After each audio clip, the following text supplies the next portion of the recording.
नमस्कार दोस्तों, back to our channel friends. मैं सबका अपने चैनल स्टॉक्स फॉर लाइफ पे बहुत स्वागत करता हूँ। टीएफएल फैमिली डे फिल्म बस आज है 22 मई। रही बात भारतीय शेयर बाजार की, तो ऑफकोर्स दोस्तों पोर्टफोलियो लेवल में आज हमें अच्छी खासी तेजी विटनेस होते हुए देखने को मिली। इंडेक्स की बात की जाए तो ऑफकोर्स निफ्टी भी आज ग्रीन में था, सेंसेक्स ग्रीन में था, बट इसी बीच में गाइस नॉन निफ्टी और नॉन सेंसेक्स के स्टॉक में आज हमें अनस्टॉपेबल रैली देखने को मिली। और इसका समरूप ये हुआ कि जिनके पोर्टफोलियो ठीक से डिजाइन हुए होंगे उनके अंदर आज हमें ठीक ठाक तेजी का माहौल दिखाई दिया होगा। तो ऑफकोर्स दोस्तों अभी के टाइम ना बहुत सारी कंपनीज के नंबर्स हमारे सामने आ चुके हैं। एक नंबर्स के बाद दोस्तों मार्केट ने उसको थम्स अप किया है और दो कंपनी के नंबर्स अभी भी मेक और ब्रेक लेवल को डिसाइड करेंगे। तो इसी बीच में का तीन स्टॉक में आज हमें भरपूर एक्शन देखने को मिला। तो आने वाले कल की रणनीति क्या होगी ये हम लोग डिस्कस करेंगे, बिकॉज फ्राइडे के दिन आपको याद होगा जहाँ पे दोस्तों 2000 के नोट को लेके जो अफवाह हमें देखने को मिल रही थी, इसको लेके दोस्तों मार्केट ने अभी भी कोई नेगेटिव प्रतिक्रिया नहीं दी। और मुझे लगता है कि आज का जो क्लोजिंग है ना,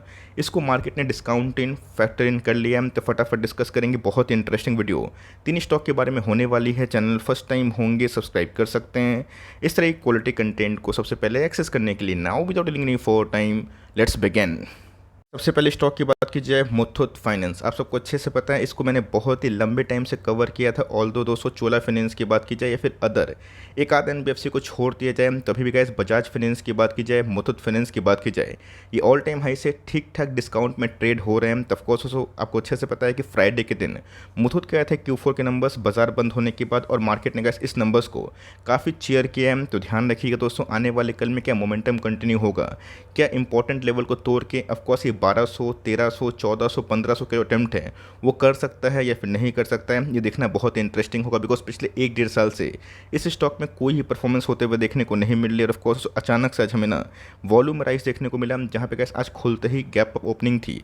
उसके बाद दोस्तों जो पूरा ट्रेडिंग का माहौल हुआ ना, वो 8, सवा 8, 9% के आसपास दिखाई ज़रूर दिया है। उसके बाद की जाए, एक दोस्तों स्ट्रॉन्ग फंडामेंटल वाली कंपनी हमें दिखाई पड़ती है, बट येस 22-23 का गैस फंडामेंटल्स की बात की जाए, इनकी जो प्रॉफिटेबिलिटी है लास्ट ईयर से कम है। आप सबको अच्छे से पता है कि बढ़ते हुए गोल्ड प्राइस से गैस मुथूट फाइनेंस के बिजनेस के AUM में अच्छी खासी ग्रोथ विटनेस होती है, बिकॉज आपके डिपॉजिट के अगेंस्ट में कुछ ज़्यादा ही गोल्ड लोन को इशू करते हैं। तो ध्यान रखिएगा, फ्राइडे के दिन दोस्तों मैंने कवर भी किया था इसको और टाइटन को, इसका इम्पैक्ट हमें देखने को मिला। अब दोस्तों बहुत इंपॉर्टेंट लेवल है कि सर हमने बहुत ही लंबे अरसे से होल्ड किया है 1200, 1300, 1400, हमें क्या करना चाहिए, क्या सही में इसमें रिकवरी होने की संभावना है या फिर नहीं है, फिर नो प्रॉफिट नो लॉस में इसको बुक कर लें। तो ध्यान रखिएगा दोस्तों, इसने आज जो वॉल्यूम इंडिकेट करवाया है ना, वो काफ़ी मजबूत है। अब देखना बनता है कि उस क्रूशियल लेवल से इस कंपनी में रिवर्सल कब तक हो सकती है। अच्छे से याद है, मैंने बताया भी था कि मुथूट फाइनेंस का गैस जो सबसे बड़ा हथियार है गोल्ड लोन। अब बैंक में गैस आप सबको अच्छे से पता है कि गोल्ड लोन इशू होते हुए देखने को मिल रहे हैं, और इसका इम्पैक्ट लास्ट 2 क्वार्टर से नेगेटिव था। बट इस बार दोस्तों एनी हाउ मुथूट फाइनेंस ने ग्रोथ ठीक ठाक रखा। ऑल दो गैस माइक्रो फाइनेंस यूनिट से इनके बिजनेस में काफ़ी बूस्ट मिला। उसके बाद अगर आप देखें तो कंपनी का दोस्तों जो AUM है ना, और रही बात दोस्तों जो गोल्ड लोन ग्रोथ है ऑल टाइम हाई पे है। ऐसा नहीं कि ऑल टाइम हाई का मतलब बहुत ही मैसिव ग्रोथ आ रही है, बट माइक्रो फाइनेंस में गैस कंपनी अच्छा कर रही है। तो ऑफकोर्स स्ट्रॉन्ग नंबर्स के संग जो फाइनेंशियल ईयर का क्लोजिंग हुई है, उसको मार्केट ने अभी तक अच्छा खासा रिस्पेक्ट जरूर दिखाया है। सो आपको अच्छे से पता है कि मैंने बहुत बार इसका फंडामेंटल एनालिसिस किया है, उसके ऊपर मैं नहीं जाऊँगा वरना खामा खा वीडियो बहुत लंबी हो जाएगी। अब देखना बनता है करना क्या है, बिकॉज इसने गैस आज अगर आप देखें तो बहुत ही क्रूशियल लेवल 200 का मूविंग एवरेज के ऊपर सपोर्ट लेके बहुत ही स्ट्रॉन्ग कैंडल बनाए हैं। और वॉल्यूम्स की बात कीजिए, अचानक से दोस्तों हमें 4-4.5 मिलियन के आसपास देखने को मिल रहे हैं, जो कि तेजी का एक बहुत ही अच्छा संकेत माना जाता है। तो बहुत लोग पूछेंगे कि ऑफकोर्स दोस्तों बीच में मुथूट फाइनेंस 900 के आसपास आया था, और उसके बाद 200-250 पॉइंट के आसपास रिकवर हो चुका है। 200 का मूविंग एवरेज का जो मैं आपको सिखाता हूँ वीकली चार्ट पे, इसको भी मुथूट ने ब्रेक कर दिया है। तो मुथूट के लिए का सबसे बड़ा जो रेजिस्टेंस है ना, मैं बताऊंगा, और उसके बाद ही अगर इसको वॉल्यूम के संग तोड़ता है तभी दोस्तों हम लोग तेजी अनुमान कर सकते हैं। बिकॉज यहाँ पे कैसे कुछ क्रूशियल लेवल है, इसका टूटना बहुत ही इंपॉर्टेंट है। वॉल्यूम जो बीच में बहुत ड्राई हो गई थी, उसमें कैसे रिलेटिवली FIS के आने के बाद थोड़ी बहुत सुधार हमें दिखाई दे रही है। अच्छे से पता है कि बहुत ही सेफ बिजनेस माना जाता है, बट मैंने क्या बताया कि ऑफकोर्स ग्रोथ मार्केट को समझ में नहीं आएगा तो मार्केट पनिश करेगा। तो मैं तो उम्मीद कर रहा हूँ जॉर्ज मुथूट से कि शायद आने वाले कल में माइक्रो फाइनेंस में अपना एग्रेशन दिखाएं, तब दोस्तों इस कंपनी के लिए फायदेमंद हो सकता है बात। और आपको अच्छे से पता है कि 6 महीना पहले गैस मैंने न्यूज़ साझा किया था कि 150 न्यू जो ब्रांचेस है इसको ओपन करने की क्षमता कर सकते हैं, जिससे क्या होगा, टॉप लाइन इंक्रीज होगा। अब आपको अच्छे से पता है दोस्तों कि 1200 के आसपास जो लेवल है इनके लिए बहुत ही स्ट्रॉन्ग जोन है।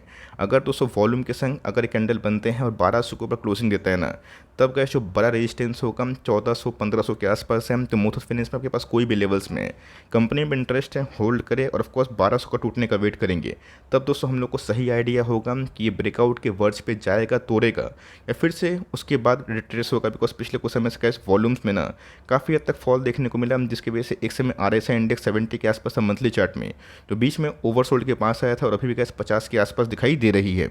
गैस मुथूट के पास, मुथूट की होल्डिंग आपके पास है, होल्ड करे। रही बात प्रकाश पाइप माइक्रो कैप से गैस अच्छा पीक है, ऑल द प्रोमोटर्स के कुछ होल्डिंग प्लेज है, बट कंपनी डिप फ्री है।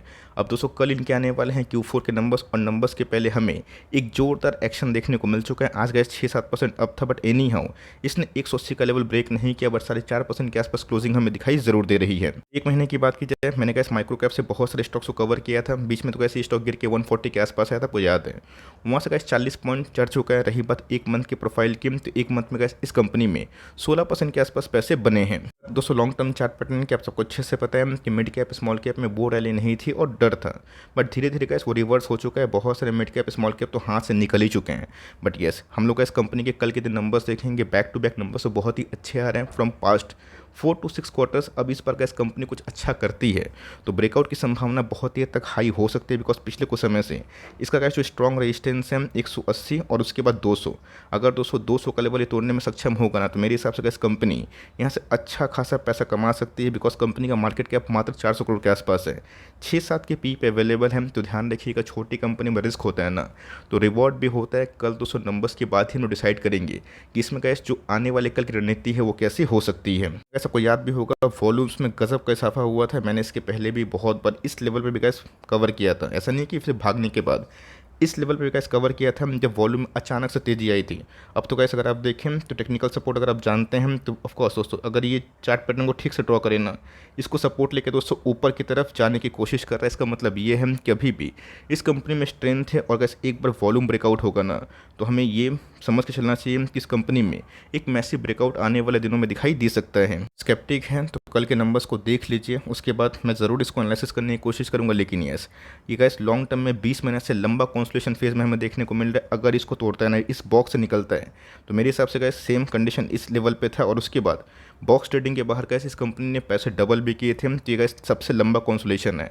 अब देखते हैं कि कल के नंबर्स कैसे आएंगे। Although gas astral, supreme, Finolex ने नंबर्स पेश किए हैं, इससे तो हम लोग को समझ में आ चुका है कि नंबर्स इस बार पाइपिंग स्टॉक्स के लिए ठीक ठाक आने की संभावना है। पाइप की ऑफकोर्स उसको प्रिंस पाइप में थोड़ी बहुत उछाल देखने को मिल रही है। इस कंपनी ने पिछले कुछ समय से काफ़ी डिसअपॉइंट किया है। रीज़न आप सबको अच्छे से पता है, स्ट्रॉन्ग नंबर्स के बाद ही हम लोग ब्रेकआउट उम्मीद कर सकते हैं। बिकॉज कंपनी का गैस जो नंबर्स था डिसास्टर लेवल पे था रशिया यूक्रेन के मैटर के बाद, because of huge inventories. But yes, last quarter में गैस कंपनी ने एनी हाउ अपने आप को संभाला ज़रूर था। गैस नंबर्स के पहले प्रिंस पाइप में और प्रकाश पाइप में तेजी थी। अब रही बात प्रकाश पाइप माइक्रो कैप है तो काफ़ी रिस्की है। ये कंपनी का स्मॉल कैप कैटेगरी से मुझे तो अच्छी दिखाई पड़ती है। अब नंबर्स देखेंगे फर्दर गैस जो Q1 आने वाले हैं उनके गाइडेंस देखेंगे। बिकॉज जल्दी गैस मई का महीना ख़त्म होगा और उसके बाद जून आएगा, और जून के बाद गैस जो क्वार्टर होने वाले होते हैं Q1 इनके लिए बहुत ही फेवर में होते हैं। ऑल्दो गैस इस कंपनी में बहुत बड़ी मैसिव फॉल दिखाई नहीं पड़ी, और एक्जैक्टली गैस वही पैटर्न फॉलो कर रहे हैं जो प्रकाश पाइप ने किया था कि लंबा कॉन्सोलेशन।